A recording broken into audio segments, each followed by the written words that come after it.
ইন্না আকরামাকুম ইনদাল্লাহি আতকাকুম, নিশ্চয় আল্লাহ রাব্বুল আলামিনের নিকটে অধিক সম্মানিত মানুষ হলো তারা যারা আল্লাহ রাব্বুল আলামিনকে অধিক পরিমাণে ভয় করে।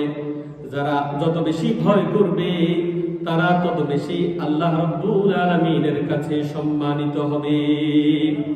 আমরা কি আল্লাহকে যেভাবে ভয় করা দরকার সেভাবে ভয় করার মানসিকতা তৈরি করতে পারি তো ইনশাআল্লাহ?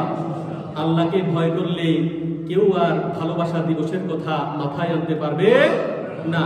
আল্লাহকে ভয় করলে মাতা পিতার অবাধ্য হওয়ার কোনো সুযোগ থাকবে না। শাবান মাসের 7টি গুরুত্বপূর্ণ আমল সম্পর্কে সংক্ষিপ্তভাবে কথা বলে শেষ করতে হবে, যেহেতু সময় অনেক স্বল্প। প্রথম, শাবান মাসের আমল। কয়টি আমলের কথা বলবো? 7টি আমল। খুব গুরুত্ব দিয়ে শুনবেন। ভালো কাজের নিয়ত করলেও সওয়াব যিনি দিয়ে দেন তিনি হলেন আল্লাহ। ভালো কাজের নিয়ত করা যাবে তো ইনশাআল্লাহ? অনেকে আছে নিয়ত করবে না, নিয়ত করলে তো আমল করতে হবে, এটা আরেকটা প্যারা। নিয়ত করলে আল্লাহ কবুল করে নিলে তো বিপদ। আরো মসজিদে বলতেছি, শাবান মাসের কয়টি আমল? 7টি আমল। প্রথম আমল হলো ফরজ নামাজের পাশাপাশি নফল নামাজের প্রতি গুরুত্ব দেয়া।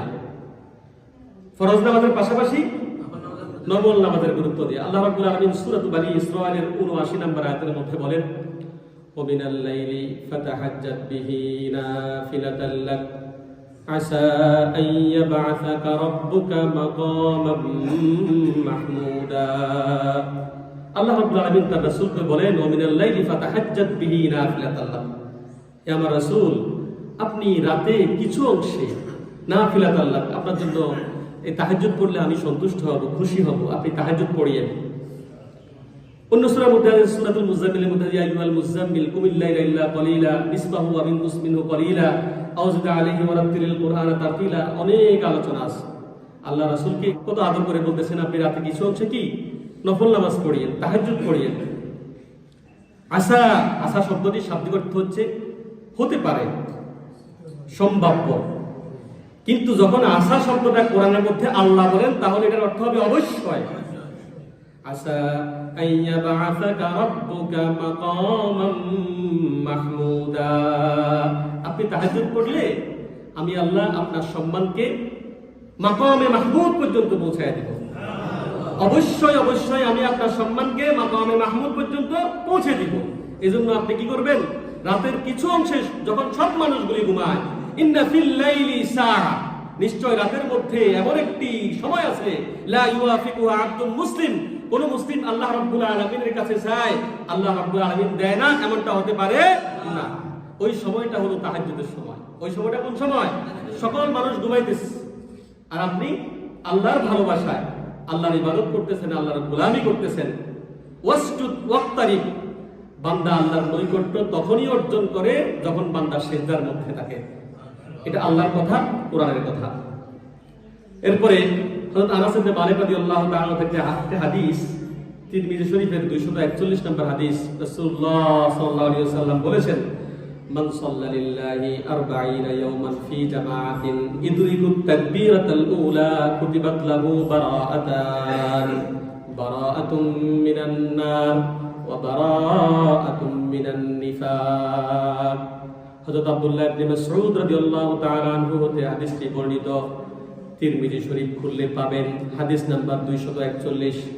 রাসূলুল্লাহ সাল্লাল্লাহু আলাইহি ওয়াসাল্লাম বলেন, মান সাল্লা লিল্লাহি 40 ইয়াওমান, যে ব্যক্তি আল্লাহর জন্য 40 দিন নিয়মিত নামাজ পড়বে, তাকবীরাতাল উলা ইয়াওমান ফি জামাআতিন, জামাতের সাথে, ইউদরিকুত তাকবীরাতাল উলা, তাকবীরের সাথে ইমাম সাহেব যখন আল্লাহু আকবার বলবে, পিছনে দৌড়ে দৌড়ে এসে নয়, ধীরস্থির ভাবে এসে আগ থেকে প্রস্তুত থেকে আল্লাহু আকবার বলে তাকবীরে তাহরিমা বেদে নামাজ যে শেষ করবে, কুতিবাত লাহু বারাআতান, তার জন্য দুটি সুসংবাদ। একটি হলো বারাআতুম মিনান নার, আল্লাহ তাকে জাহান্নামের আগুন থেকে মুক্তি দিয়ে দিবেন। আর মিনান নিফাক, আরেকটা সুসংবাদ হলো মুনাফিকের খাতা থেকে তার নামটা আল্লাহ রাব্বুল আলামিন কেটে মুমিনদের, প্রকৃত মুমিনদের খাতার মধ্যে নামটি লিপিবদ্ধ করে দিবেন। সুবহানাল্লাহ। আমাদের চেয়ারম্যান সাহেবের পক্ষ থেকে একটা বিজ্ঞপ্তি দেখলাম, যে 40 দিন নামাজ পড়ার কথা, এটা তো হলো আপনাদেরকে উদ্বুদ্ধ করার জন্য, কিন্তু রাসূল তো 1400 বছর আগেই আপনাকে আরো বড় অফার দিয়ে দিয়েছেন। আমরা মনে করি দুনিয়াতেই সফলতা যদি আসে এটাই হলো প্রকৃত সফলতা, কিন্তু আল্লাহ বলেন ফামান যুকজি আনিন নার, প্রকৃত সফল হলো ওই ব্যক্তি, ফামান যুকজি আনিন নার, যে ব্যক্তি জাহান্নামের আগুন থেকে চিরদিনের জন্য পরিত্রাণ পেল, ওয়া উদখিলাল জান্নাতা ফাকাদ ফাজ, এবং জান্নাতকে নিজের জন্য অর্জন করে নিল। কথা কি মনে থাকবে ইনশাআল্লাহ? তো এটা যদিও আপনারা মসজিদমুখী নন, এই জন্য আপনাদেরকে স্মরণ করার জন্য ওনাদের উদ্যোগ যেটি, এটা অত্যন্ত আনন্দের সংবাদ। আমি গুরুত্বের সাথে তাকবীরের সাথে এই হাদিসটার উপরে আমল করার নিয়তে আমি আমল করব। পরে দেখি যে আমাদের মসজিদ থেকেও একটা কি আমার ইউনিয়নের পক্ষ থেকে একটা বিজ্ঞপ্তি দিয়েছে, আলহামদুলিল্লাহ। ইনশাআল্লাহ 40 দিন একসাথে নামাজ পড়ার জন্য আমরা সবাই নিয়ত করতে পারি তো ইনশাআল্লাহ? অনেকে হাত তুলতেছে না, মনে হয় বিপদে পড়ে যাবে জন্য। ইনশাআল্লাহ পড়বো তো ইনশাআল্লাহ? আমি পড়বো ইনশাআল্লাহ। দ্বিতীয় যে আমলটি অধিক পরিমাণে করার জন্য চেষ্টা করা, সেটি হলো যেহেতু শাবান মাসের মূল আমল হলো রোজা রাখা, রাসূল বেশি বেশি রোজা রাখবেন। আবার এই মাসে আমাদের রিপোর্টগুলি আল্লাহর কাছে দেওয়া হবে। সবাই গম ও তাড়াতাড়ি বলতে ফেলতেছি।